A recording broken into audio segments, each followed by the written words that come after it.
건물 제발 못합니다. 당장 멈추세요. 설계도 제가 가지고 있어요. 허가 절대 안 납니다. 이 여성은 대체 누구일까요? 또 허가 절대 안 나니 당장 멈추라고 말한 이유는 무엇일까요?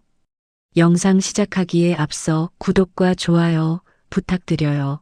여러분의 참여는 좋은 이야기를 더 많은 분들에게 전달할 수 있는 기회가 되고 누군가에게 위로와 힐링이 될 수 있습니다. 서울 성북구 낡고 오래된 상가 거리 한복판에 5층짜리 건물 하나가 서 있었습니다. 외벽은 세월의 흔적으로 군데군데 색이 바랬고 1층 처마 밑에는 오랜 비바람에 다른 간판이 하나 걸려 있었습니다. 글씨는 희미했지만 이 동네 사람들은 눈을 감고도 읽을 수 있었습니다. 정옥분 상가. 이 동네 사람들은 이 건물을 처음부터 그렇게 불렀습니다. 건물 이름이 아니었습니다. 사람 이름이었습니다. 이름이 건물이 된 것인지, 건물이 이름이 된 것인지 구분이 되지 않을 만큼 정옥분이라는 사람과 이 건물은 하나였습니다. 이 동네에서 정옥분이라는 이름 석자는 단순히 어떤 여자의 이름이 아니었습니다. 하나의 역사였고, 하나의 약속이었고, 하나의 신뢰였습니다. 새벽이 오기 전부터 시장 골목에 불이 켜지고 국물 냄새가 거리를 가득 채우기 시작하면 사람들은 알았습니다. 오늘도 정 사장님이 나왔구나 하고요.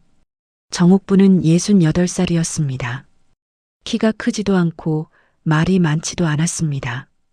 옷차림은 수수했고 목소리는 낮았습니다.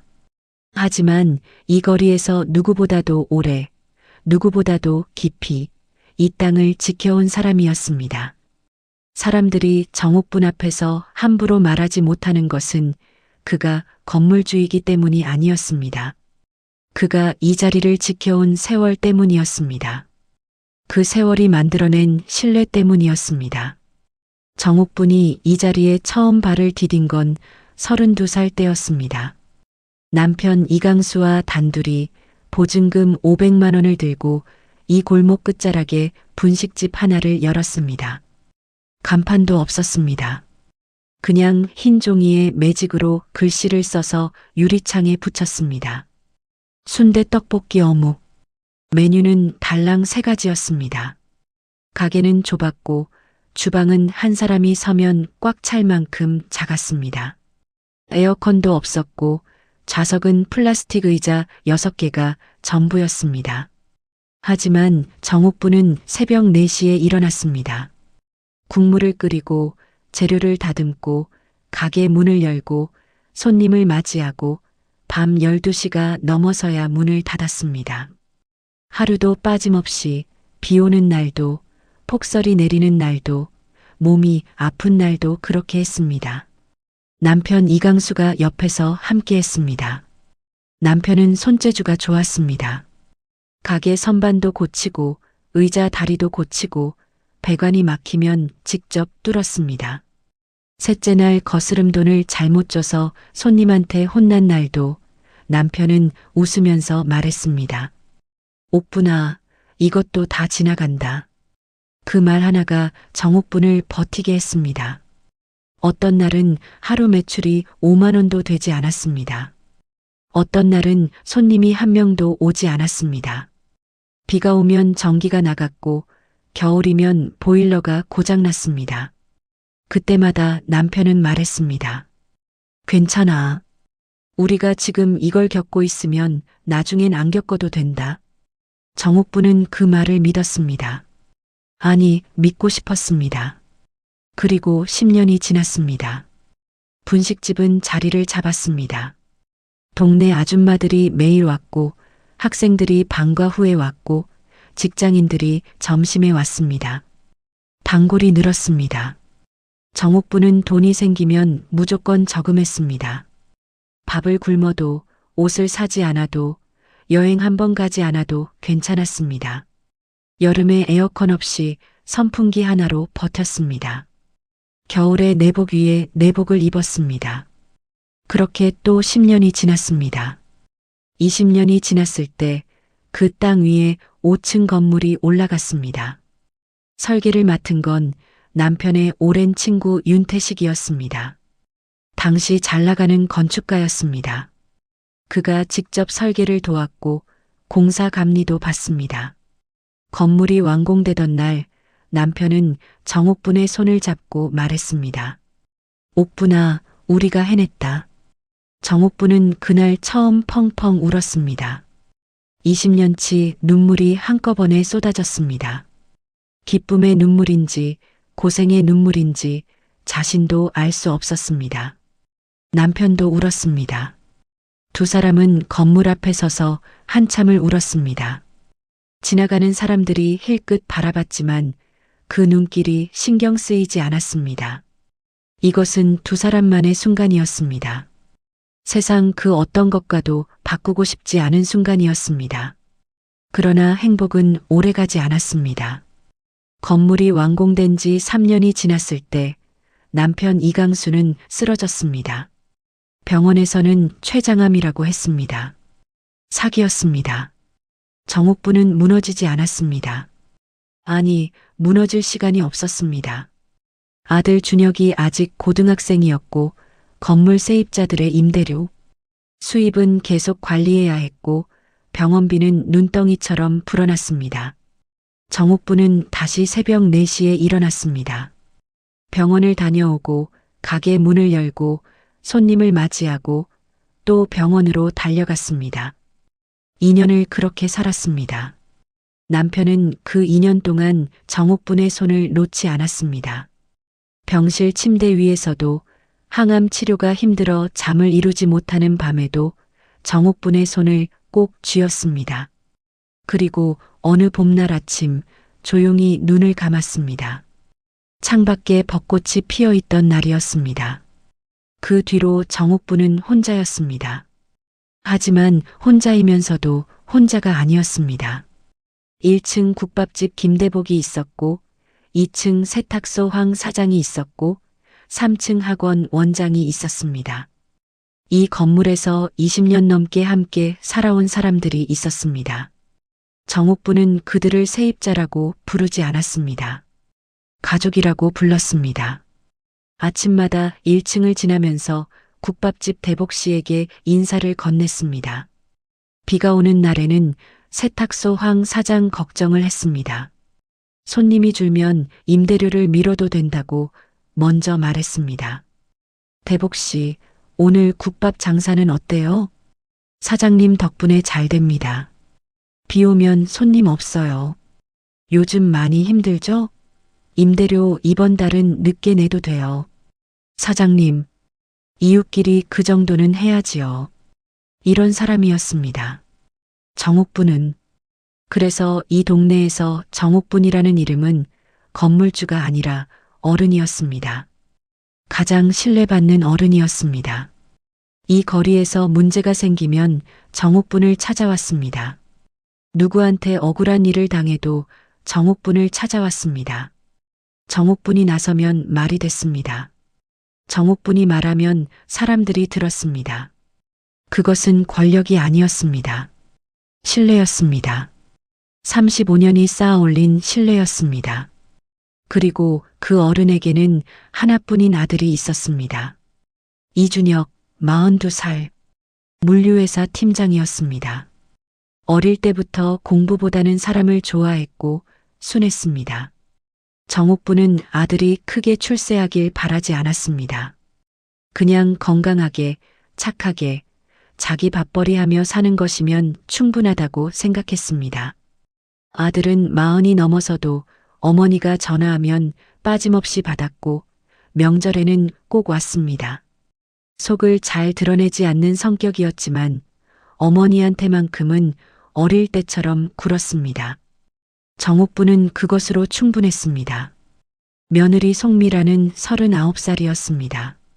결혼한 지 8년 됐습니다. 처음 인사받던 날부터 말씨가 조심스러웠습니다. 행동이 단정했습니다. 시어머니 앞에서는 항상 공손했고 명절마다 차례상 준비를 먼저 나섰습니다. 정옥부는 며느리가 마음에 들었습니다.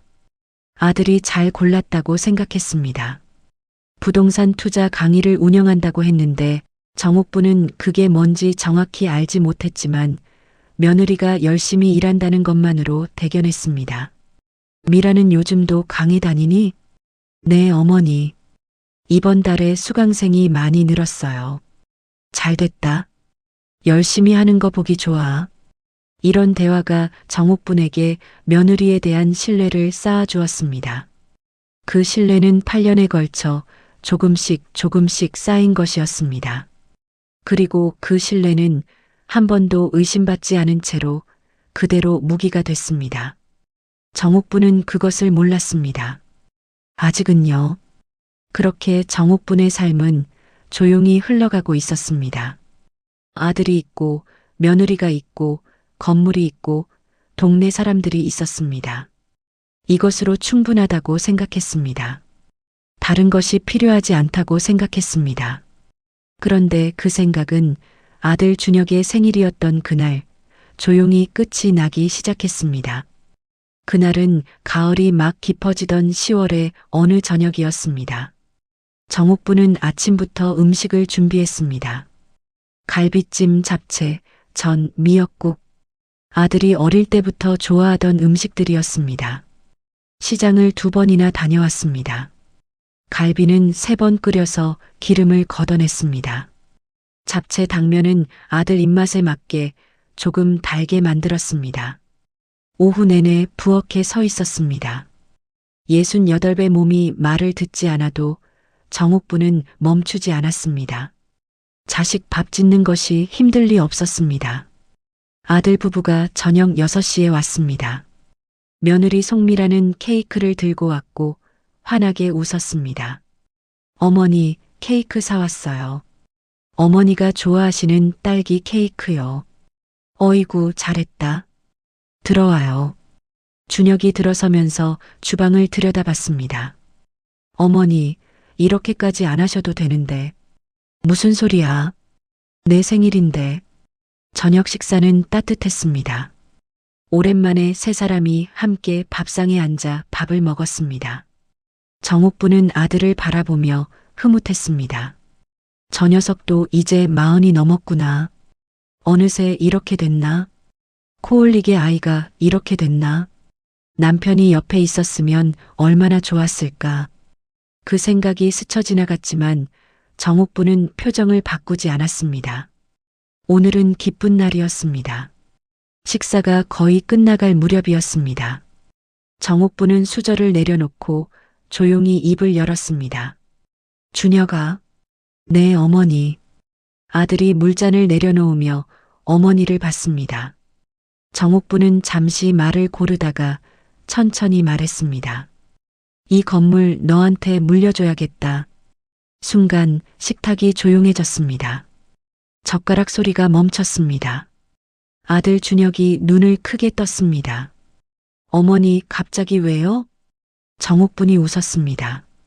차분하고 담담한 웃음이었습니다. 내가 언제까지 관리하겠냐? 이제 몸도 예전 같지 않고 정신도 깜빡깜빡하고 어차피 내 건물이 될 건데 살아있을 때 넘겨줘야지. 죽은 뒤에 서로 복잡해지는 것보다 낫잖냐? 준혁이 말했습니다.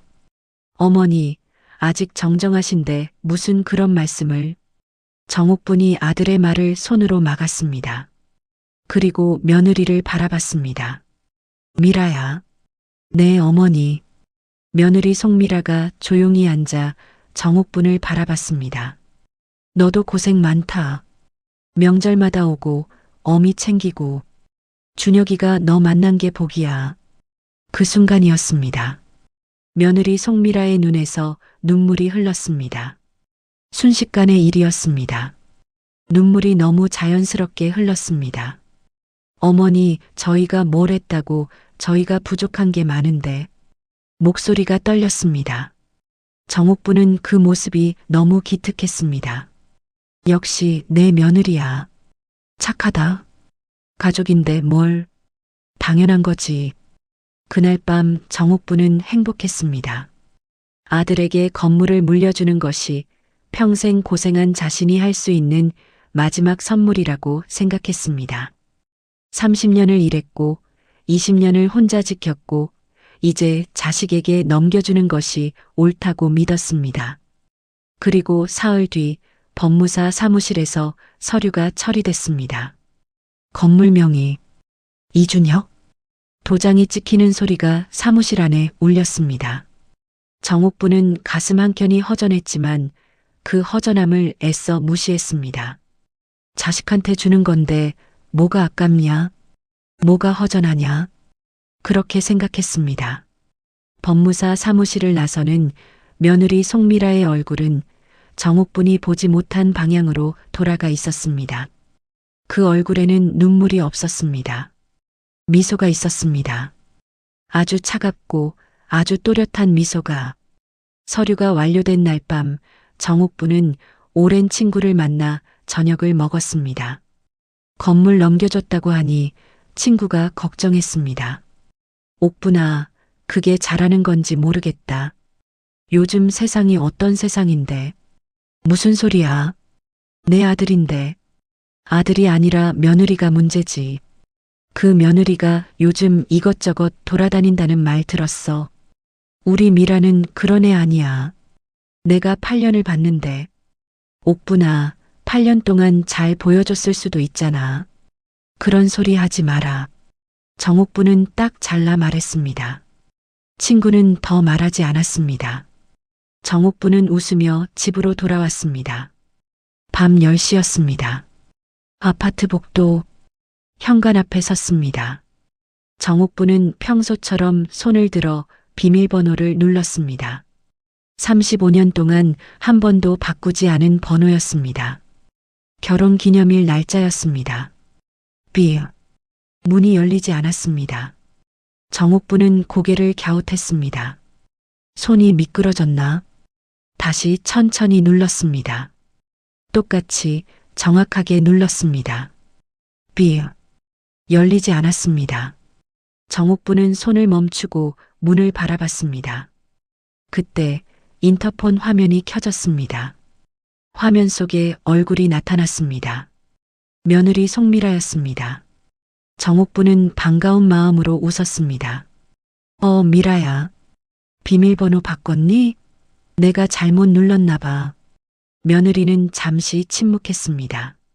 그 침묵이 이상했습니다. 왜 아무 말이 없지? 화면 속 며느리의 표정이 낯설었습니다. 익숙했던 공손한 표정이 아니었습니다. 차갑고 굳어 있었습니다. 그리고 며느리가 말했습니다. 어머니, 이제 여기 안 들어오셔도 됩니다. 정옥부는 그 말의 의미를 처음에 이해하지 못했습니다. 들려온 말인데 귀에 들어오지 않았습니다. 뭐라고?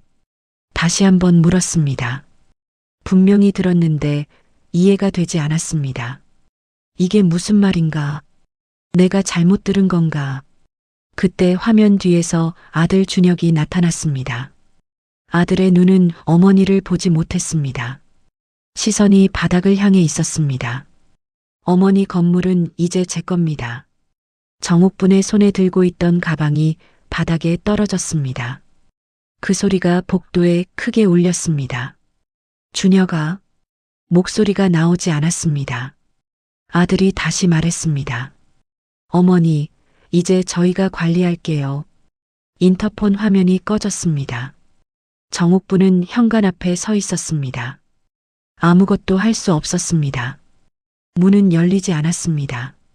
이 문은 자신이 20년을 살아온 집의 문이었습니다. 자신의 이름이 등기에 오른 집이었고, 자신이 매달 관리비를 냈던 집이었고, 자신이 35년 동안 드나들었던 집이었습니다. 그 문이 열리지 않았습니다. 정옥부는 그 자리에서 얼마나 서 있었는지 몰랐습니다. 1분인지 10분인지 다리에 힘이 풀렸습니다. 벽에 손을 짚었습니다. 그리고 천천히 몸을 돌렸습니다. 복도 끝 엘리베이터 쪽으로 걸었습니다. 한 걸음 한 걸음 걸으면서 눈물이 흘렀습니다. 소리도 나지 않는 눈물이었습니다. 닿지도 않았습니다. 닦을 힘이 없었습니다. 그날 밤 정옥부는 동네 찜질방에서 잠을 잤습니다.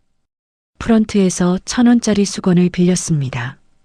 열탕에 들어가지도 않았습니다. 그냥 황토방 한켠에 몸을 눕혔습니다. 68배 여자가 평생 지킨 집에서 쫓겨나 찜질방 바닥 위에 몸을 눕혔습니다. 천장을 바라봤습니다. 형광등이 깜빡였습니다. 옆에서는 낯선 사람들이 자고 있었습니다. 코 고는 소리가 들렸습니다. 정옥부는 눈을 감았다 떴다를 반복했습니다. 어디서부터 잘못된 걸까? 내가 뭘 잘못한 걸까? 그 질문에 아무 답도 떠오르지 않았습니다. 생각이 너무 많아서 오히려 아무 생각도 나지 않는 것 같았습니다. 그냥 눈을 감았습니다. 다음 날 아침이 밝았습니다. 정옥부는 몸을 일으켰습니다. 허리가 아팠습니다. 무릎이 뻣뻣했습니다. 하지만 일어났습니다. 세수를 하고 머리를 빗고 외투를 입었습니다. 그리고 건물로 갔습니다.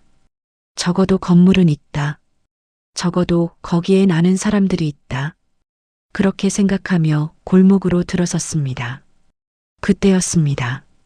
1층 국밥집 김대복이 뛰어나왔습니다. 사장님, 목소리가 다급했습니다.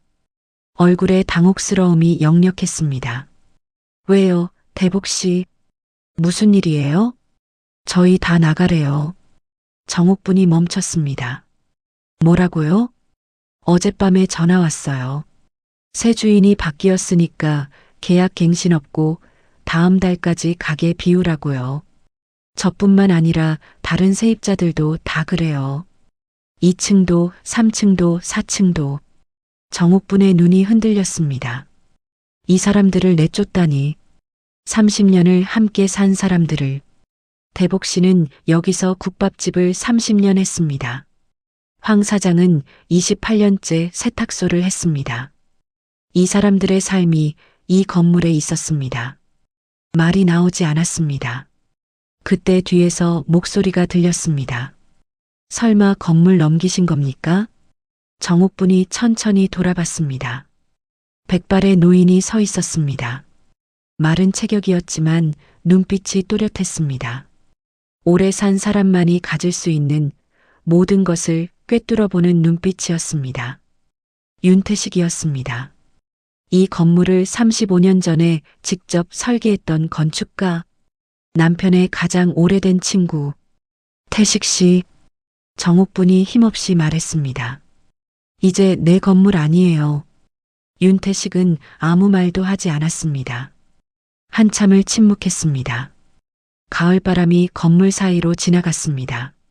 낡은 간판이 흔들렸습니다. 정옥분 상가라는 글씨가 바람에 흔들렸습니다. 그리고 윤태식이 천천히 말했습니다. 사모님. 네. 윤태식이 정옥분을 똑바로 바라봤습니다. 그 눈빛이 흔들리지 않았습니다. 그건 아닙니다. 정옥분이 놀란 눈으로 물었습니다. 무슨 말이에요?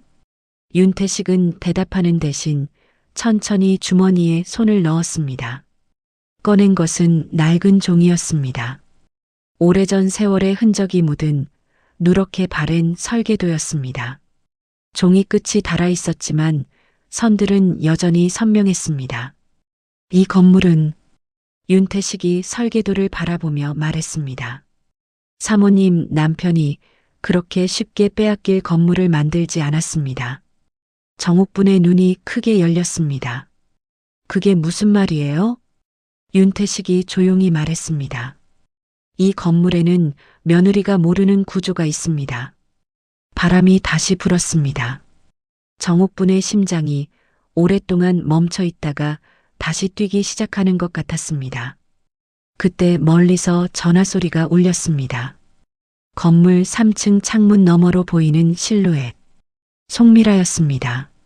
전화기를 귀에 댄 채 창밖을 내려다보고 있었습니다. 남자 목소리가 전화기 너머로 들렸습니다. 대표님, 투자자 22명 다 모였습니다. 설명의 준비 완료됐습니다. 송미라가 창밖 아래 정옥분이 서 있는 걸 내려다보며 미소를 지었습니다. 좋아요. 그리고 조용히 말했습니다. 이제 제 건물이니까요. 정옥분은 윤태식이 건넨 설계도를 두 손으로 받아들었습니다. 낡았습니다. 종이 끝이 닳아 있었고 선들은 오래된 연필의 흔적으로 가득했습니다. 하지만 거기에는 35년 전 이 건물이 처음 그려지던 날의 모든 것이 담겨 있었습니다. 정옥분은 그 설계도를 한참 들여다봤습니다. 한 번도 본 적 없는 도면이었습니다. 건물을 지을 때 남편이 설계 쪽은 자신이 알아서 한다고 했습니다. 당신은 장사나 잘하라고 했습니다. 그 말이 맞았습니다. 정옥분은 설계를 몰랐습니다. 선이 뭘 의미하는지, 숫자가 뭘 뜻하는지 알지 못했습니다. 그래서 더 궁금했습니다. 이게 무슨 말이에요, 태식 씨? 윤태식은 서두르지 않았습니다. 노인 특유의 말 한마디를 꺼내기 전에 한 박자를 쉬는 버릇으로 천천히 입을 열었습니다. 사모님, 남편이 저한테 부탁한 게 있습니다. 부탁이요? 건물을 설계할 때였습니다. 35년도 더 된 이야기입니다. 강수 씨가 저한테 말했어요. 이 건물은 내가 없어도 옥분이가 절대 뺏기지 않을 건물로 만들어 달라고. 정옥분의 눈이 흔들렸습니다. 남편은 그때부터 알고 있었던 것인가? 언젠가 이런 날이 올 수도 있다는 것을. 그래서 제가 한 가지 조건을 달았습니다. 설계 안에 숨겨뒀습니다. 윤태식이 설계도의 한 부분을 짚었습니다. 지하 구조였습니다. 그 부분은 일반 건물 설계도와 분명히 달랐습니다. 층마다 촘촘하게 내려가는 기초 구조, 그리고 지하에 표시된 특수한 형태의 기둥들이 서로 맞물려 있었습니다. 이 건물은 구조상 재건축이 불가능합니다. 정옥분이 놀란 눈으로 물었습니다. 재건축이 안 된다고요? 네. 지하 기초가 특수공법으로 설계돼 있습니다.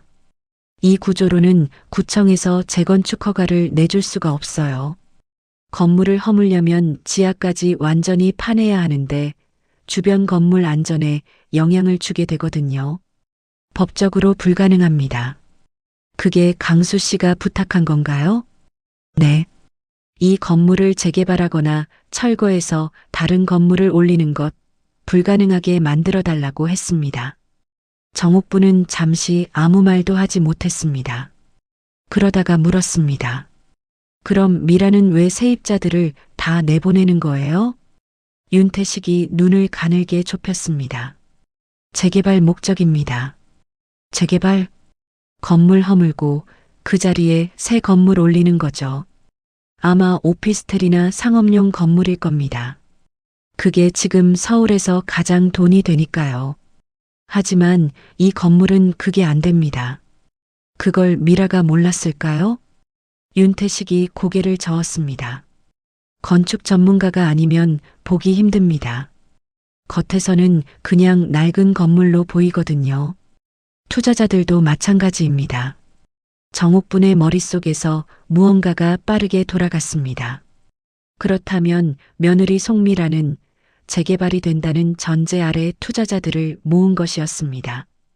그 투자자들은 진실을 모릅니다. 은행도 모릅니다. 모두가 속고 있는 것이었습니다. 그때 국밥집 김대복이 계단을 올라왔습니다. 사장님, 다른 세입자들도 다 연락 받았답니다. 전부 나가래요. 정옥분의 얼굴이 굳었습니다. 전부요? 네. 2층 세탁소도 3층 학원도 4층 사무실도 다 다음 달까지 비우라고요. 심지어 황 사장님은 28년 동안 세탁소 하셨잖아요. 황 사장님이 지금 많이 우시더라고요. 정옥분은 말이 나오지 않았습니다. 30년. 이 사람들이 이 건물에서 30년 가까이를 살았습니다. 아이들이 태어나고 아이들이 자라고 부모가 늙는 동안 이 골목에서 함께 살아온 사람들이었습니다. 그들을 하루아침에 쫓아내다니 법적으로 가능할지는 몰라도 사람으로서 할 수 있는 일이 아니었습니다. 그 시각 강남의 한 비즈니스 호텔 대회의실에서는 다른 세상이 펼쳐지고 있었습니다. 40개의 의자가 가지런히 놓여 있었고 20명이 넘는 사람들이 명함을 교환하며 자리에 앉아 있었습니다. 정장 차림의 남자들, 고급 핸드백을 든 여자들, 그리고 각자의 직함이 새겨진 명함들, 은행 지점장, 건설사 임원, 부동산 시행사 대표, 자산관리 컨설턴트, 부동산 전문 변호사. 이 자리에 모인 사람들은 모두 대학 동문이라는 이름으로 연결돼 있었습니다. 하지만 실제로 같은 학교를 나온 사람은 절반도 되지 않았습니다. 중요한 것은 학연이 아니었습니다. 돈이었습니다. 벽에는 현수막이 걸려 있었습니다. 한동명문대 동문 부동산 투자 포럼, 그리고 발표자 소개란에 이름 하나, 송미라 대표. 단상 위에 송미라가 섰습니다. 오늘의 그녀는 달랐습니다. 시어머니 앞에서의 조심스러운 며느리도 아니었고 눈물을 흘리던 여자도 아니었습니다. 자신감에 차 있었습니다. 계산이 정확한 사람의 눈빛이었습니다. 안녕하세요. 송미라입니다. 회의실이 조용해졌습니다. 오늘 여러분께 소개드릴 프로젝트는 서울 성북구 중심 상권에 위치한 건물 재개발 사업입니다. 화면이 켜졌습니다. 그리고 거기에 정옥분 상가의 사진이 떴습니다. 투자 설명회가 일주일 앞으로 다가온 날 아침이었습니다. 송미라는 새벽 6시에 일어났습니다. 오늘도 할 일이 많았습니다. 투자자 한 명 한 명에게 개인적으로 연락해서 참석을 확인해야 했습니다. 은행 담당자와 대출 심사 진행 상황을 체크해야 했습니다. 건설사 임원과 사전 미팅 일정도 잡아야 했습니다. 거실 창문으로 서울 시내가 내려다 보였습니다. 아직 어둠이 걷히지 않은 하늘 아래 도시의 불빛들이 가득했습니다. 그 불빛들을 바라보며 송미라는 생각했습니다. 저 도시에서 내가 이기는 게 뭔지 안다. 돈이다. 그것뿐이다. 송미라는 가난한 집안 출신이었습니다. 아버지는 평생 막리를 했고 어머니는 남의 집 청소를 했습니다. 그가 어릴 때부터 가장 많이 들은 말은 이것이었습니다. 우리 집안이 가난하니까 너는 2배로 열심히 해야 한다.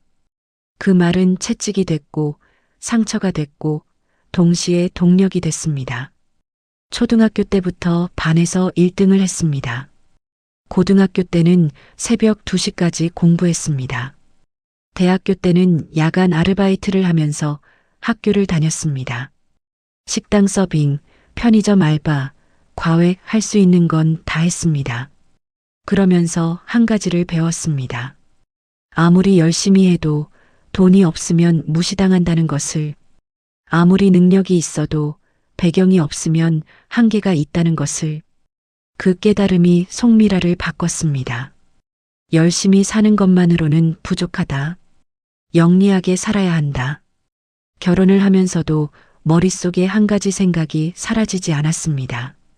이 결혼이 내 인생을 바꿔줄 수 있는가? 이준혁은 나쁜 남자가 아니었습니다. 하지만 평범했습니다. 물류회사 팀장. 월급은 그럭저럭이었고 야망은 없었습니다. 하지만 그에게는 어머니가 있었습니다. 정옥분. 그리고 정옥분에게는 건물이 있었습니다. 서울 성북구 중심 상권. 송미라는 그것을 봤습니다. 결혼 첫날부터 봤습니다. 그래서 8년을 기다렸습니다. 공손하게, 조심스럽게, 눈물도 흘려가며 기다렸습니다. 그리고 기회가 왔을 때 망설이지 않았습니다. 그것이 송미라의 삶이었습니다. 그것이 송미라의 방식이었습니다. 그 시각 정옥분은 윤태식의 집에 있었습니다. 테이블 위에 설계도가 펼쳐져 있었습니다. 두 사람은 밤새 그 설계도를 들여다봤습니다. 태식 씨, 이 개인 권리 공간이 법적으로 효력이 있는 건 맞죠? 네, 설계 당시에 별도 계약서를 작성했습니다. 그 문서가 남아있으면 됩니다. 어디 있죠? 강수 씨가 보관하고 있었을 겁니다. 금고예요. 정옥분이 멈췄습니다. 금고. 남편이 떠난 뒤 정옥분은 그 금고를 한 번도 열지 않았습니다. 열기가 두려웠습니다. 그 안에 남편의 흔적이 있을 것 같아서였습니다. 아직 준비가 되지 않았다고 느꼈습니다. 세월이 지나도 그 문을 여는 것은 남편을 다시 보내는 것 같아서였습니다. 하지만 지금은, 이제는 열어야 했습니다. 집에 돌아가야겠어요. 집에요? 아들 집이 아니라 제 원래 집이요. 이사 오기 전에 살던 곳. 거기에 금고가 있어요. 그 오래된 집은 성북구 골목 안쪽, 시장 옆 좁은 골목에 있었습니다. 남편이 건물을 짓기 전까지 살았던 집. 건물 짓고 나서 아파트로 이사했지만 그 옛집은 팔지 않았습니다. 새놓지도 않았습니다. 남편의 물건들이 있었기 때문이었습니다. 언젠가 정리하리라 마음먹으면서도 끝내 손을 대지 못한 공간이었습니다. 정옥부는 그 집 앞에 섰습니다. 얼마 만인가 2년은 됐습니다. 문을 열고 들어가자 먼지 냄새와 함께 오래된 시간이 쏟아졌습니다. 남편의 작업복이 옷걸이에 걸려 있었습니다. 남편이 쓰던 볼펜들이 연필통에 꽂혀 있었습니다. 남편이 즐겨 읽던 건축 관련 책들이 책장에 가득했습니다. 남편이 쓰던 안경이 책상 위에 있었습니다. 마치 남편이 잠시 밖에 나간 것처럼 모든 것이 그대로였습니다. 정옥부는 잠시 멈췄습니다. 그리고 눈을 감았다가 떴습니다. 지금은 슬퍼할 때가 아니었습니다. 금고는 안방 옷장 뒤에 있었습니다. 무거운 옷장을 밀었습니다. 삐걱거렸습니다. 낡은 금고가 모습을 드러냈습니다. 정옥부는 번호를 눌렀습니다. 남편 생일. 딸깍. 열렸습니다. 금고 안에는 서류들이 가득했습니다. 보험증서, 옛날 통장 여러 개, 편지 몇 통, 낡은 사진들. 그리고 정옥분의 손이 멈췄습니다. 낡은 봉투 하나. 겉면에 글씨가 쓰여 있었습니다. 옥분이에게. 남편의 필체였습니다. 정옥분은 그 봉투를 오래 바라봤습니다. 손이 떨렸습니다. 심장이 빠르게 뛰었습니다. 봉투를 열었습니다. 안에는 문서 2장이 있었습니다. 하나는 윤태식과 나눈 개인권리 공간 계약서였습니다. 도장이 찍혀 있었습니다. 2 사람의 서명이 있었습니다. 그리고 또 하나, 토지 등기부 등본이었습니다. 정옥부는 그 서류를 읽었습니다.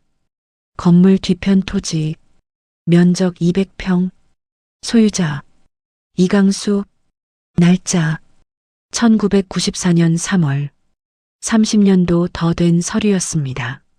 정옥부는 그 서류를 손에 쥔 채 한참을 움직이지 않았습니다.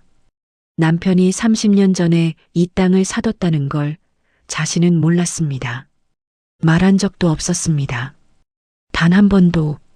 그런데 그 땅은 지금 남편의 사망과 함께 정옥분에게 상속된 상태였습니다. 즉, 건물 뒤편 땅은 송미라 것이 아니었습니다. 정옥분 것이었습니다. 윤태식의 말이 떠올랐습니다. 그 땅 없으면 건물 개발 불가능합니다. 정옥분은 서류를 들고 윤태식에게 전화했습니다. 태식 씨, 찾으셨습니까? 네. 토지 등기도요? 네. 윤태식이 잠시 침묵했습니다. 그리고 말했습니다. 사모님, 이제 우리가 이길 수 있습니다. 정옥부는 전화를 끊고 서류를 가방에 넣었습니다. 그리고 금고 안을 한 번 더 바라봤습니다. 봉투가 하나 더 있었습니다. 작은 봉투였습니다. 열었습니다. 짧은 편지였습니다. 남편의 글씨였습니다. 읽었습니다.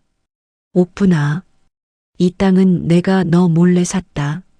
말하면 기뻐할 것 같아서 아끼다가 말할 타이밍을 못 찾았다. 미안하다. 근데 이 땅이 있으면 나 없어도 아무도 너 건드리지 못할 것 같았다.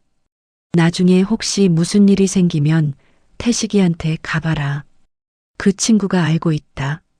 옥분아, 나는 내 옆에 항상 있다. 정옥분은 그 편지를 손에 쥐고 울었습니다. 소리 없이, 조용히, 오래. 남편이 이미 다 알고 있었습니다. 언젠가 이런 일이 생길 수도 있다는 걸. 그래서 미리 준비해뒀습니다. 사랑이 이런 모양이었습니다. 말하지 않아도, 보이지 않아도, 세상을 떠난 뒤에도 곁에 있는 사랑. 정옥부는 편지를 접어 품에 넣었습니다. 그리고 자리에서 일어났습니다. 그날 저녁 준혁이 어머니를 찾아왔습니다. 어머니가 오래된 집에 갔다는 걸 국밥집 대복 씨한테 들었습니다. 어머니, 준혁은 문 앞에 서 있었습니다. 정옥분이 문을 열어줬습니다. 준혁이 들어왔습니다. 그리고 아무 말 없이 방 안에서 어머니 앞에 무릎을 꿇었습니다. 어머니, 죄송합니다. 정옥분이 아들을 바라봤습니다. 한참을 바라봤습니다. 준혁아, 네. 무서웠니? 준혁이 고개를 들었습니다. 눈에 눈물이 가득했습니다. 네. 빚 때문에 미라가 방법 있다고 해서 어머니한테 말 못하고 무서웠습니다. 정옥부는 아무 말도 하지 않았습니다. 오랫동안 아들을 바라봤습니다. 아들의 얼굴이 어릴 때처럼 보였습니다. 무서워서 어머니 뒤에 숨던 꼬마가 이렇게 됐습니다. 준혁아, 어미가 하나 물어보자. 네. 미라가 무서워서 따라간 거냐? 아니면 내가 원해서 한 거냐? 준혁의 입술이 떨렸습니다. 한참 후에 말했습니다. 반반이에요. 정옥분이 눈을 감았다 떴습니다. 솔직한 대답이었습니다. 거짓말하지 않은 것만으로도 조금 나았습니다. 12억 빚 어미한테 말했으면 됐잖냐. 어머니가 걱정하실까 봐요. 그 걱정이 어미 건물 뺏기는 것보다 낫지 않냐? 준혁이 고개를 숙였습니다. 아무 말도 할 수 없었습니다. 할 말이 없었습니다. 정옥부는 아들 옆에 앉았습니다. 한참을 나란히 있었습니다. 준혁아, 네. 너는 내 아들이야. 그건 변하지 않는다. 하지만 이번 일은 어미가 그냥 덮고 갈 수 없다. 알지? 내 어머니. 그리고 미라는. 정옥분이 잠시 멈췄습니다. 그 사람은 가족이 아니었다. 준혁의 눈에서 눈물이 떨어졌습니다. 그날 밤이 깊어가면서 정옥부는 오래된 집 안방에 홀로 앉아 있었습니다. 남편의 안경이 보였습니다. 남편의 책이 보였습니다. 남편의 손때가 묻은 모든 것들이 보였습니다. 강수 씨, 정옥분이 조용히 말했습니다. 당신이 준비해 준 거 이제 쓸 때가 됐어. 방안이 고요했습니다. 하지만 정옥분은 느꼈습니다. 남편이 옆에 있다는 것을 항상 그래왔던 것처럼 낡은 5층 건물, 외벽이 색바래고 처마가 낡은 그 건물이 하지만 송미라가 다음 슬라이드로 넘기자 그 자리에는 완전히 다른 건물이 그려져 있었습니다. 15층 유리 오피스텔, 현대식 외관, 1층 상가, 2층부터 15층까지 오피스텔 120세대, 야경 조감도까지 준비돼 있었습니다. 회의실이 술렁였습니다. 총 투자금은 500억 원입니다. 웅성임이 커졌습니다. 현재 이 건물은 저희 부부 명의로 증여 완료됐습니다. 법적 소유권에 전혀 문제 없습니다. 은행 지점장이 손을 들었습니다. 건물 지분은 확실합니까? 네. 등기부 등본 이미 배부해 드렸습니다. 확인하셨으면 아실 겁니다. 기존 세입자들은요? 이미 퇴거 통보했습니다. 다음 달까지 정리됩니다. 지점장이 고개를 끄덕였습니다. 또 다른 남자가 물었습니다. 수익 구조는 어떻게 됩니까? 송미라가 다음 슬라이드를 눌렀습니다. 분양가 예측표, 입지 분석표, 예상 수익률 도표, 수치들이 줄줄이 나왔습니다. 이 지역 평균 오피스텔 분양가와 현재 공급 부족 현황을 고려하면 투자금 대비 최소 35% 이상의 수익률을 기대할 수 있습니다. 회의실의 온도가 달라졌습니다. 사람들의 눈빛에 관심이 살아났습니다. 돈 냄새를 맡으면 사람들은 달라집니다. 그것은 돈이 가진 가장 강력한 힘이었습니다. 회의실 뒤편에서 한 남자가 조용히 옆 사람에게 속삭였습니다. 담보대출권은요? 은행 직원이 낮게 말했습니다. 50억 담보대출 심사 중입니다. 이번 주 안으로 결론 납니다. 송미라는 그 소리를 들으며 속으로 미소를 지었습니다.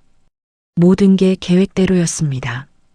건물 명의를 가져오는데 성공했습니다. 세입자 퇴거도 시작됐습니다. 투자자들도 모였습니다. 이제 은행 대출만 나오면 이 프로젝트는 본격적으로 시작됩니다. 그때 회의실 한쪽에서 누군가 물었습니다. 혹시 원래 건물주 어머니는요? 관계가 깔끔하게 정리됐습니까? 순간 송미라의 눈빛이 미세하게 흔들렸습니다. 하지만 그것은 0.1초도 되지 않았습니다. 다시 평온한 얼굴로 돌아왔습니다. 이제 아무 권리 없습니다. 서류상 완전히 정리됐습니다. 그 말을 하는 송미라의 표정에는 어떤 감정도 없었습니다. 회의실에서 가벼운 웃음이 흘렀습니다. 그리고 그 웃음 속에서 정옥분의 35년이 조용히 지워지고 있었습니다. 한편 정옥분은 윤태식과 함께 건물 앞 작은 카페에 앉아 있었습니다. 커피는 식어가고 있었습니다. 두 사람은 한참을 말이 없었습니다. 그래서 재건축이 정말 불가능하다는 거죠? 네. 제가 이 건물 설계자입니다. 구청에 가서 서류 떼어보면 압니다. 이 구조로는 허가 자체가 안 납니다. 정옥부는 커피잔을 손에 쥔 채 생각했습니다. 그렇다면 며느리의 500억 프로젝트는 처음부터 허공에 세운 성이었다는 뜻인가? 투자자들은 그걸 모른다. 은행도 모른다. 모두가 속고 있다. 그리고 그 거짓말의 중심에 며느리 송미라가 있었습니다. 태식 씨, 그럼 저는 어떻게 해야 하죠? 윤태식이 조용히 말했습니다. 아직 시간이 있습니다. 하지만 서둘러야 합니다. 투자 설명회가 열리기 전에 움직여야 해요. 어떻게요? 일단 설계도를 공식적으로 확인받아야 합니다. 그리고 사모님께 아직 권리가 남아있는 부분을 찾아야 해요. 그날 밤 정옥부는 아들을 찾아갔습니다. 아들의 회사 근처 카페. 준혁은 어머니를 보자 당황한 표정을 감추지 못했습니다. 어머니 어떻게 오셨어요? 앉아라. 정옥분이 먼저 자리에 앉았습니다. 아들이 천천히 앉았습니다. 두 사람은 한동안 말이 없었습니다. 그러다 정옥분이 말했습니다. 준혁아, 이건 아니다. 아들이 고개를 숙였습니다. 아무 말도 하지 않았습니다. 그 건물은 내 아버지가 평생 지은 건물이야. 우리 식구가 새벽부터 밤까지 일해서 만든 거야. 세입자들이 30년을 거기서 살았어. 그걸 이렇게 쓰면 되겠냐? 준혁의 눈이 흔들렸습니다. 그리고 한참 후에 말했습니다. 어머니, 저 빚 있어요. 정옥분의 눈이 커졌습니다. 뭐? 준혁이 힘없이 말했습니다. 주식 실패했어요. 12억이요. 정옥분의 다리에서 힘이 빠져나가는 것 같았습니다. 12억이나? 네. 언제 그런 걸? 2년 됐어요. 처음엔 조금씩이었는데 갚으려고 더하다 보니까 어느 순간 12억이 돼 있었어요. 정옥부는 아들을 바라봤습니다. 이 아이가 이런 걸 혼자 짊어지고 있었다는 걸, 자신은 전혀 몰랐습니다. 엄마라면서, 가장 가까운 사람이라면서 이걸 몰랐습니다. 왜 말 안 했냐? 준혁이 고개를 들지 못했습니다. 어머니한테 말하면 어머니가 얼마나 걱정하실지. 정옥부는 눈을 감았다 떴습니다. 그리고 다시 말했습니다. 미라가 방법 알려줬냐? 준혁이 천천히 고개를 끄덕였습니다. 건물을 담보로 대출받아서 투자 사업에 쓰면 된다고 했어요. 잘 되면 빚도 갚고 남는다고. 그래서 어미 건물 뺏은 거야. 준혁이 입술을 깨물었습니다. 눈물이 흘렀습니다. 어머니 죄송합니다. 그때 카페 문이 열리고 송미라가 들어왔습니다. 아들에게서 연락을 받은 것이었습니다. 어머니, 차가운 인사였습니다. 미라야, 오셨으면 얘기하셔야죠. 송미라가 자리에 앉았습니다. 그리고 정옥분을 바라봤습니다. 어머니, 이미 서류는 다 됐어요. 건물 명의도 저희 거고 세입자도 내보내고 있고 이제 되돌릴 수 없어요. 정옥분이 말했습니다. 그 건물이 재개발이 되겠냐? 송미라의 눈이 순간 흔들렸습니다. 무슨 말씀이세요? 그 건물 구조가 어떻게 됐는지 알고 있냐? 송미라가 잠시 멈췄습니다. 뭔가를 생각하는 눈빛이었습니다. 그리고 말했습니다. 어머니, 돌아가세요. 저희가 다 알아서 합니다. 정옥부는 자리에서 일어났습니다. 아들을 한번 바라봤습니다. 아들은 고개를 들지 못했습니다. 그날 밤 윤태식이 말했습니다. 사모님, 설계도에 한 가지 더 있습니다. 또요? 윤태식이 설계도의 다른 부분을 가리켰습니다. 건물 안 작은 공간 하나가 별도로 표시돼 있었습니다. 파란색 선으로 구분된 공간이었습니다. 이 공간은 사모님의 개인 권리 공간입니다. 정옥분이 놀라며 물었습니다. 제 개인 권리 공간이요? 강수 씨가 설계 당시에 요청한 겁니다. 건물 명의가 바뀌더라도 이 공간에 대한 권리는 사모님 개인 명의로 남도록 별도 계약서를 작성했습니다. 건물 증여와는 별개의 문서입니다. 며느리는 이 구조를 모릅니다. 정옥분의 눈빛이 달라졌습니다. 그럼 윤태식이 조용히 말했습니다. 전쟁이 시작됩니다. 정옥분은 그 말을 들으며 오래 잠들어 있던 무언가가 가슴속에서 다시 깨어나는 것을 느꼈습니다. 포기하지 않겠다는 것, 아직 끝나지 않았다는 것, 남편이 평생 지킨 것을 하루아침에 빼앗기지 않겠다는 것. 그 밤 멀리서 송미라의 방에 불이 켜져 있었습니다. 그녀는 투자 설명회 초대장 22장을 봉투에 넣고 있었습니다. 한 장 한 장, 정성스럽게. 그 정성이 사실은 정성이 아니라 탐욕이었습니다. 설명회 당일이었습니다. 강남의 비즈니스 호텔, 대회의실, 오전 10시, 투자자들이 하나둘씩 들어왔습니다. 고급 정장을 입은 남자들, 명품 가방을 든 여자들, 각자의 명함을 교환하며 자리에 앉았습니다. 22명, 모두 도착했습니다. 회의실 앞쪽 스크린에는 조감도가 띄워져 있었습니다. 15층 오피스텔, 현대식 유리외관, 그 아래 작은 글씨로 정옥분 상가 재개발 프로젝트, 송미라는 단상 옆에 서 있었습니다. 오늘 그녀의 차림새는 완벽했습니다. 검정 재킷, 흰 블라우스, 진주 귀걸이. 준비해온 자료 파일을 정리하면서 속으로 세고 있었습니다. 투자자 22명, 총 투자 예정액 500억, 담보대출 50억은 이번 주 안에 결론이 난다. 오늘 이 자리에서 계약서에 도장을 받으면 된다. 그러면 끝이다. 모든 게 끝이다. 정 회장이 신호를 보냈습니다. 시작하라는 뜻이었습니다. 송미라가 단상으로 올라갔습니다. 마이크를 잡았습니다. 안녕하세요, 여러분. 오늘 이 자리에 와주셔서 감사합니다. 회의실이 조용해졌습니다. 이번 프로젝트는 제가 지난 2년 동안 준비해온 사업입니다. 화면이 바뀌었습니다. 입지 분석부터 시작했습니다. 성북구 상권지도, 주변 개발 현황, 유동인구 통계. 이 지역은 현재 서울에서 몇 안 되는 재개발 가능 상권입니다. 투자자들이 고개를 끄덕였습니다.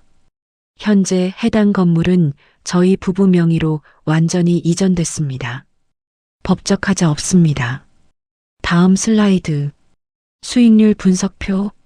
최소 수익률 35%. 분양 완료 시 최대 50% 이상.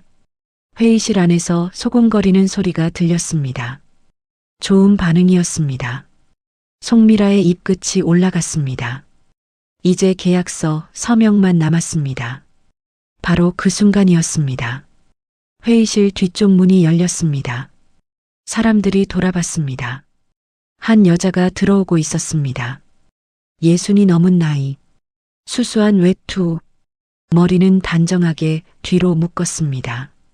화려하지 않았습니다. 하지만 걸음걸이가 흔들리지 않았습니다.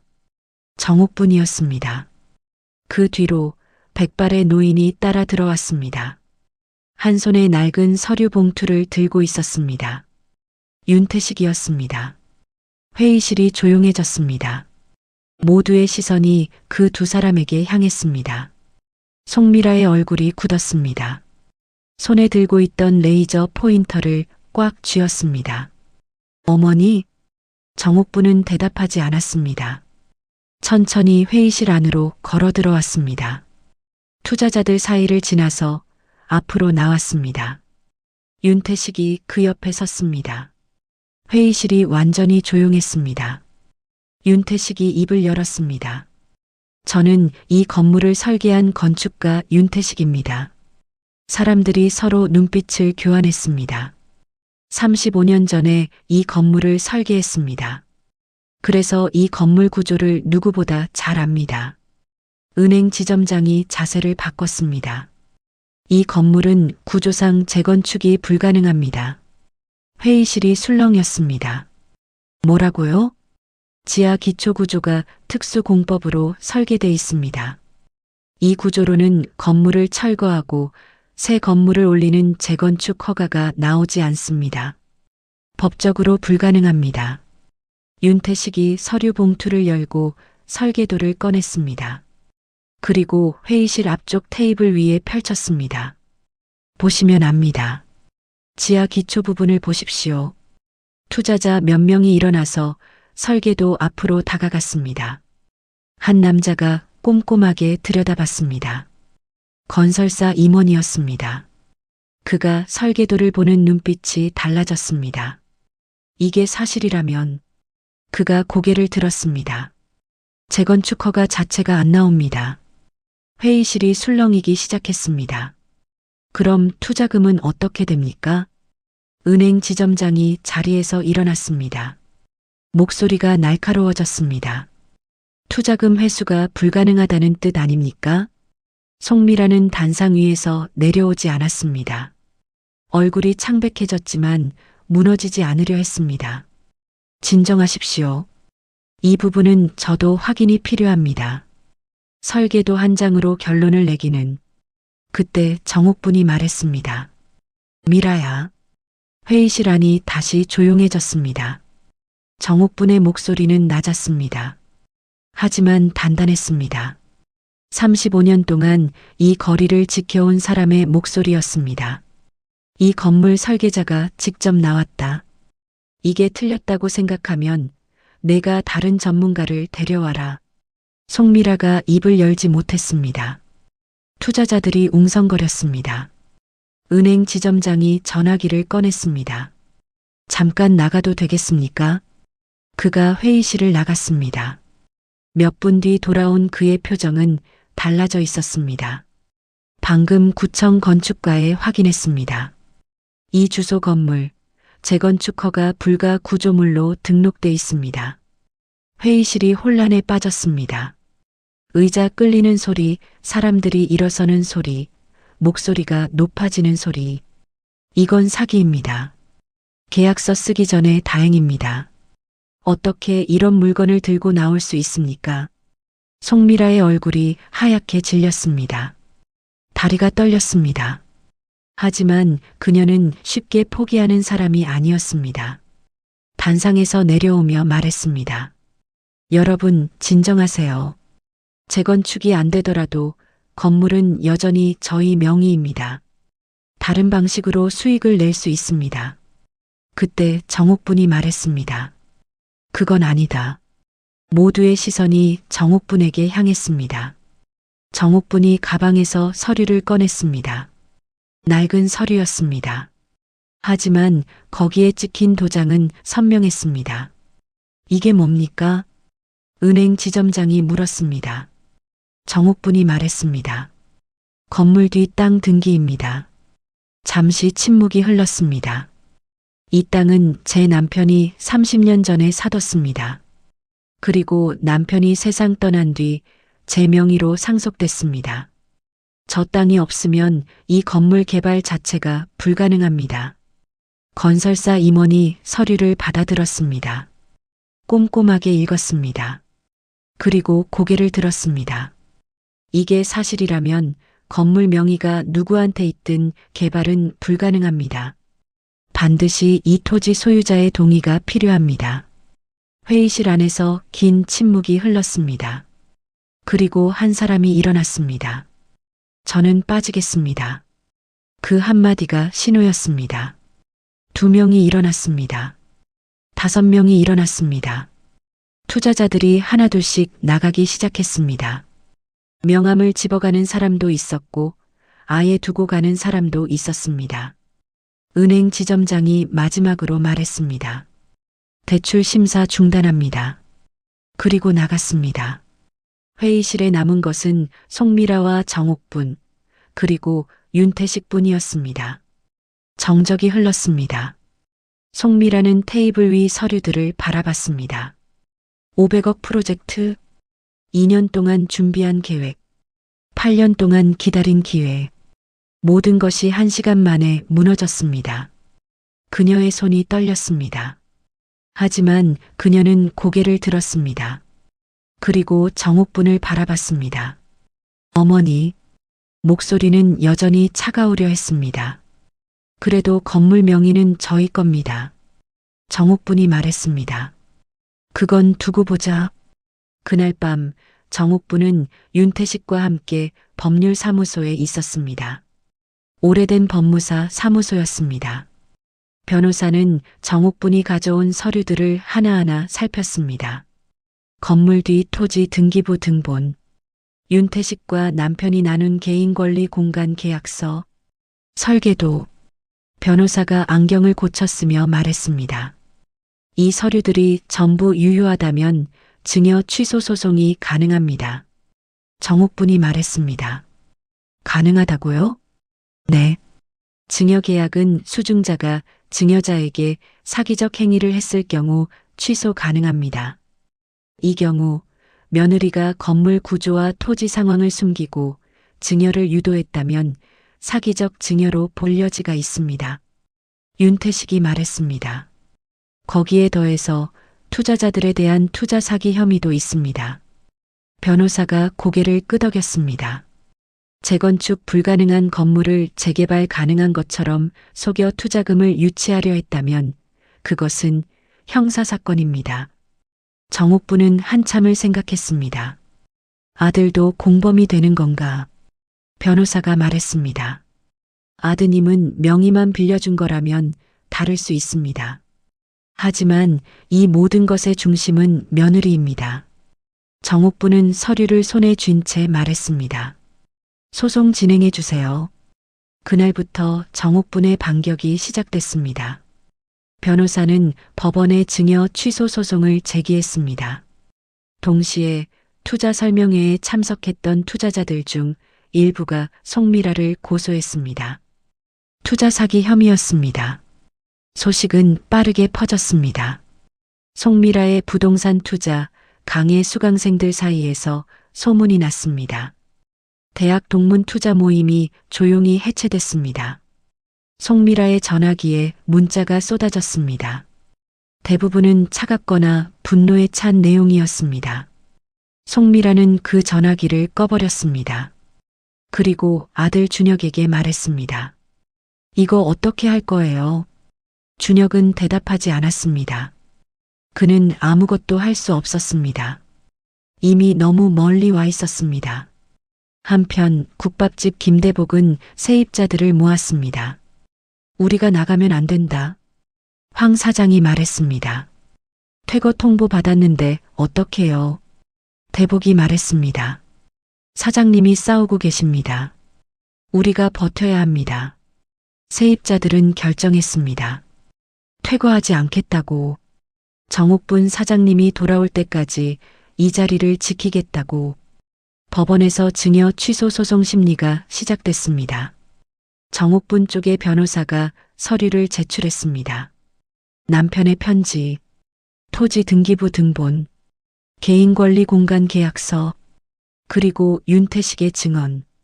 저는 이 건물 설계자입니다. 설계 당시 이강수 씨의 요청으로 개인권리 공간을 별도 계약했으며 이 공간에 대한 권리는 정옥분 씨에게 있습니다. 판사가 서류를 검토했습니다. 송미라 쪽 변호사가 반박했습니다. 증여 계약은 완전히 자유의사로 이루어진 것입니다. 어떠한 강압도 없었습니다. 정옥분 쪽 변호사가 말했습니다. 강압이 아닙니다. 사기입니다. 재건축 불가능한 건물 구조와 토지 상황을 숨기고 이를 이용해 증여를 유도했습니다. 증여자가 이 사실을 알았다면 증여하지 않았을 것입니다. 심리는 여러 차례 이어졌습니다. 정옥분은 매번 법원에 나갔습니다. 비가 오는 날도 추운 날도 윤태식이 함께했습니다. 국밥집 김대복이 법원 앞에서 기다렸습니다. 사장님, 오늘은 어떻게 됐습니까? 기다려요, 대복씨. 알겠습니다. 국밥 끓여놨습니다. 그 말이 정옥분을 버티게 했습니다. 몇 달이 지났습니다. 준혁은 그 사이에 조용히 변호사를 만났습니다. 자신이 알고 있는 것을 모두 진술했습니다. 주식빚, 송미라의 계획, 건물 명의를 이전하게 된 경위, 전부 말했습니다. 어머니에게는 말하지 않았습니다. 그것이 자신이 할 수 있는 최소한의 속죄라고 생각했습니다. 법원의 최종 판결이 나오던 날이었습니다. 정옥분은 법정 안에 앉아 있었습니다. 판사가 판결문을 읽기 시작했습니다. 정옥분은 눈을 감고 들었습니다. 피고가 증여 과정에서 부동산 구조적 하자 및 토지 권리 관계를 원고에게 고지하지 않은 점, 이를 기반으로 투자 사업을 기획한 정황이 확인되는 점을 고려하여 심장이 빠르게 뛰었습니다. 증여 계약 취소를 인정한다. 정옥분의 눈에서 눈물이 흘렀습니다. 소리가 나지 않았습니다. 옆에 앉아있던 윤태식이 정옥분의 손 위에 자신의 손을 얹었습니다. 아무 말도 하지 않았습니다. 그것으로 충분했습니다. 법정을 나오자 김대복이 밖에서 기다리고 있었습니다. 눈이 충혈돼 있었습니다. 사장님, 정옥분이 웃었습니다. 처음으로 환하게 웃었습니다. 됐어요, 대복씨. 김대복이 그 자리에서 눈물을 흘렸습니다. 다행이다, 정말 다행이다. 그날 밤 아들 준혁이 어머니를 찾아왔습니다. 혼자였습니다. 정옥분의 오래된 집 앞에 섰습니다. 문을 두드렸습니다. 정옥분이 문을 열었습니다. 준혁이 문 앞에서 무릎을 꿇었습니다. 어머니, 들어와라. 정옥분이 말했습니다. 준혁이 들어왔습니다. 두 사람이 마주 앉았습니다. 어머니, 한 번만 봐주시면 안 됩니까? 정옥분은 올해 아들을 바라봤습니다. 그리고 말했습니다. 준혁아, 네. 건물은 다시 지을 수 있다. 잠시 침묵이 흘렀습니다. 하지만 사람은, 정옥분이 천천히 고개를 저었습니다. 다시 못 만든다. 준혁의 눈에서 눈물이 흘렀습니다. 어머니, 정옥분이 말했습니다. 지금은 가거라. 준혁은 일어섰습니다. 문 앞에서 한번 돌아봤습니다. 정옥분은 그 눈빛을 받았습니다. 하지만 아무 말도 하지 않았습니다. 문이 닫혔습니다. 정옥분은 혼자 방 안에 앉았습니다. 그리고 천천히 남편의 사진을 꺼냈습니다. 강수 씨, 고마워요. 판결이 난 뒤로 세상이 달라졌습니다. 송미라는 투자 사기 혐의로 경찰 조사를 받았습니다. 투자자들의 고소장이 여러 장 접수됐습니다. 투자금을 실제로 받지는 않았지만 허위 사실을 기반으로 투자 계약을 유도하려 했다는 혐의였습니다. 변호사를 선임했지만 상황은 좋지 않았습니다. 부동산 투자 강의는 폐강됐습니다. 대학 동문 투자 포럼은 공식적으로 해산됐습니다. SNS 계정에는 비판 댓글이 쏟아졌습니다. 그 모든 것들이 한꺼번에 무너지고 있었습니다. 8년 동안 쌓아온 것들이, 2년 동안 준비한 것들이 한꺼번에 무너지고 있었습니다. 준혁은 이혼 서류에 도장을 찍었습니다. 법원 복도에서였습니다. 송미라는 아무 말도 하지 않았습니다. 준혁도 아무 말도 하지 않았습니다. 서류를 교환하고 각자의 변호사와 함께 다른 방향으로 걸어갔습니다. 8년의 결혼이 그렇게 끝났습니다. 준혁은 작은 원룸을 얻었습니다. 빚을 갚기 위해 퇴직금을 모두 썼습니다. 남은 빚은 분할 상환 계획을 세웠습니다. 어머니에게 연락을 하지 않았습니다. 할 말이 없었습니다. 그냥 묵묵히 자신의 일을 했습니다. 정옥부는 그 시간 동안 건물로 돌아왔습니다. 건물 명의가 다시 정옥분 앞으로 돌아왔습니다. 법원 판결 이후 등기 이전 절차가 진행됐습니다. 정옥부는 법무사 사무실에서 서류를 받아들었습니다. 소유자 정옥분, 그 글자를 오래 바라봤습니다. 다시 돌아왔다. 당연한 자리로. 첫 번째로 한 일은 세입자들에게 전화하는 것이었습니다. 대복 씨, 사장님, 이제 나가지 않아도 돼요. 원래대로 계약 유지합니다. 국밥집 김대복은 전화를 끊은 뒤 주방 바닥에 주저앉아서 울었습니다. 나중에 그가 말했습니다. 그렇게 기쁜 적이 살면서 없었다고요. 황 사장도 3층 학원 원장도 4층 사무실 사람들도 모두 돌아왔습니다. 이미 짐을 싸두었던 사람들은 다시 짐을 풀었습니다. 세탁기를 다시 돌렸습니다. 간판에 불을 다시 켰습니다. 정옥분 상가가 다시 살아났습니다. 몇 달이 지났습니다. 정옥분은 건물을 다시 정비했습니다. 오랫동안 신경 쓰지 못했던 외벽을 수리했습니다. 1층 복도 형광등을 교체했습니다. 2층 세탁소 앞 복도에 빗물이 새던 부분을 고쳤습니다. 하나씩 하나씩 예전처럼. 그리고 어느 날 아침 정옥부는 건물 앞에 섰습니다. 간판이 새로 달리고 있었습니다. 페인트가 새로 칠해진 간판. 글씨가 선명했습니다. 정옥분 상가. 일하는 사람들이 간판을 제자리에 고정시켰습니다. 정옥부는 그것을 바라봤습니다. 오래 바라봤습니다. 남편과 함께 이 자리에 섰던 날이 생각났습니다. 건물 완공되던 날, 두 사람이 함께 울던 날. 강수 씨, 잘 봐요. 김대복이 옆에서 말했습니다. 사장님 돌아오셨네요. 정옥분이 웃었습니다. 다시 왔지요. 이제 오래오래 계셔야 합니다. 그래야지요. 두 사람이 나란히 건물을 바라봤습니다. 가을볕이 건물 외벽에 내려앉았습니다. 정옥분이 말했습니다.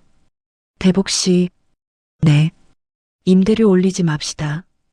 김대복이 웃었습니다. 알겠습니다. 황 사장한테도 그렇게 전해요. 학원도 그러겠습니다. 정옥부는 건물 입구 쪽으로 걸어갔습니다. 그리고 문을 열고 들어섰습니다. 복도에 형광등이 밝게 켜져 있었습니다. 1층 국밥집에서 국물 냄새가 올라왔습니다. 2층에서 세탁기 돌아가는 소리가 들렸습니다.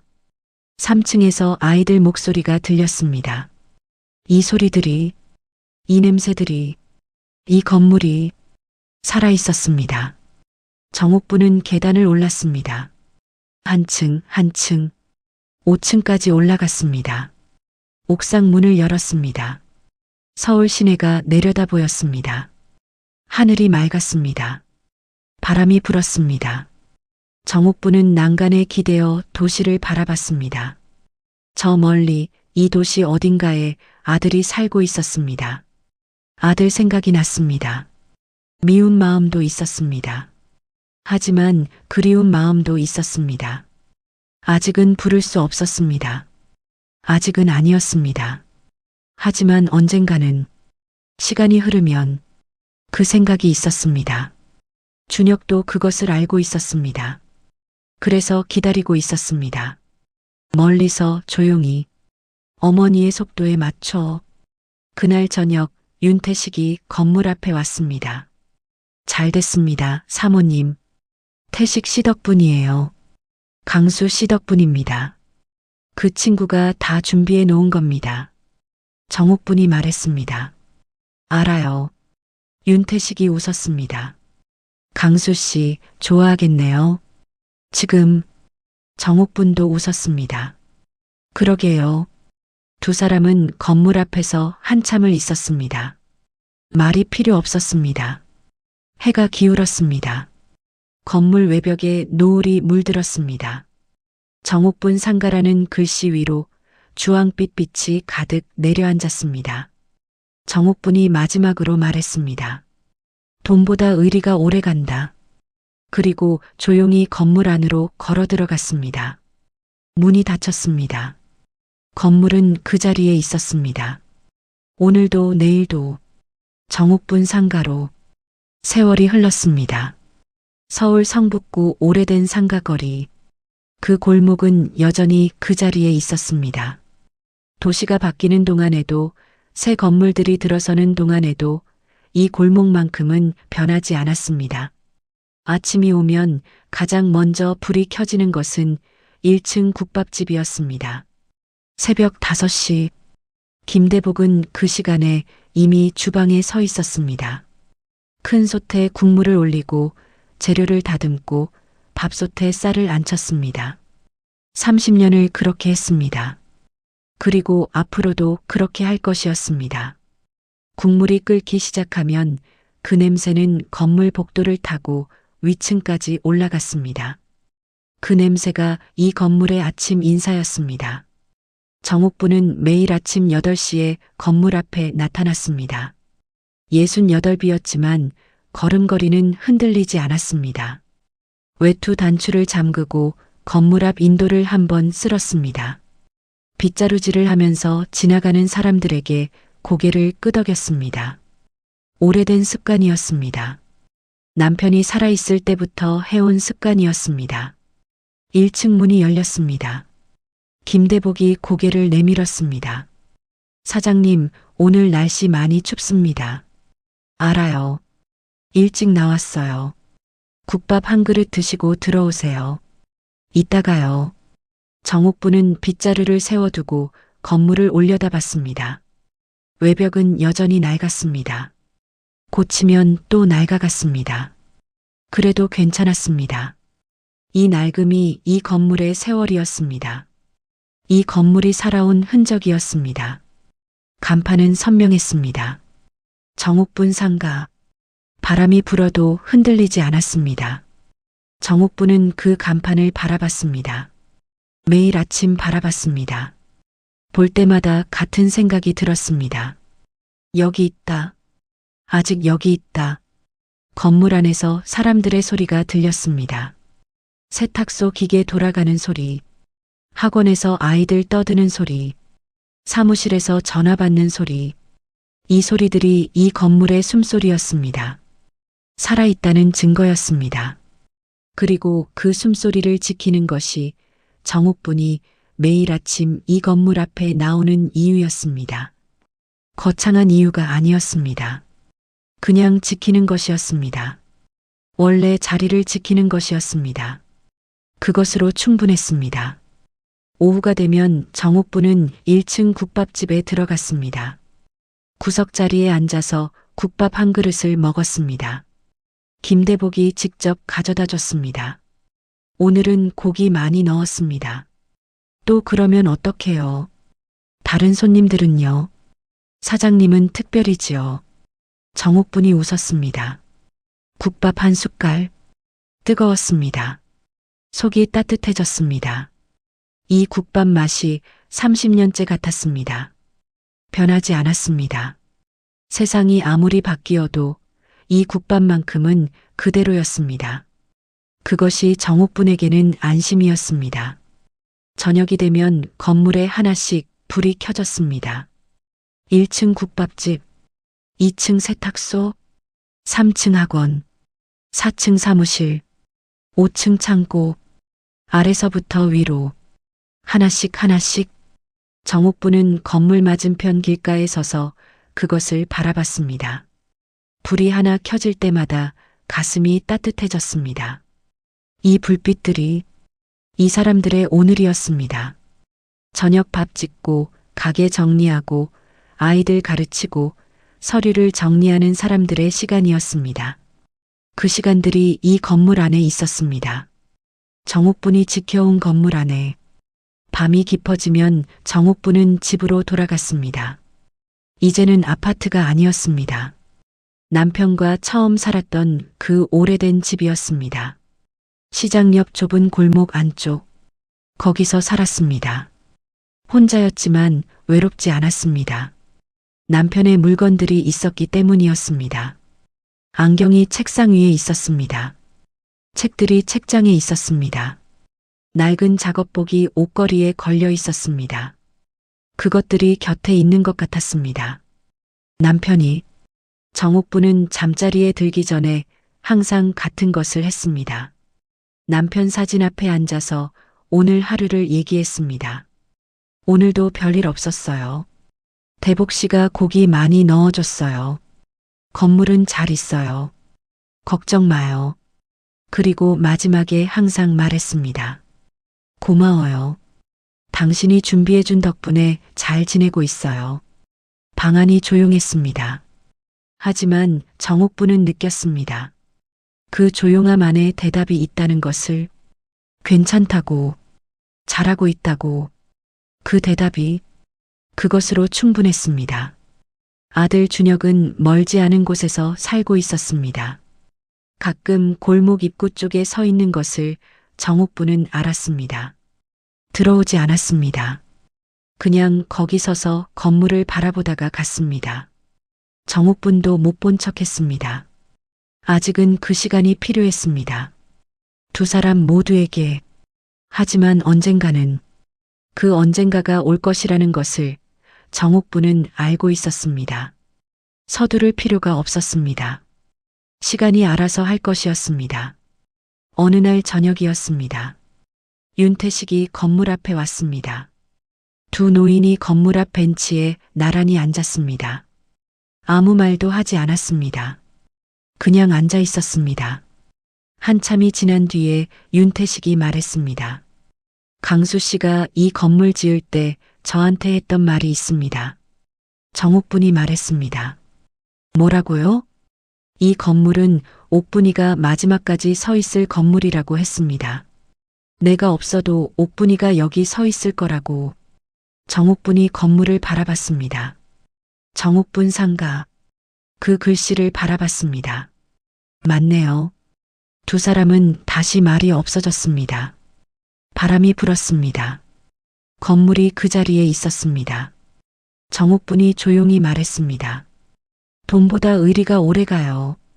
윤태식이 말했습니다. 맞습니다.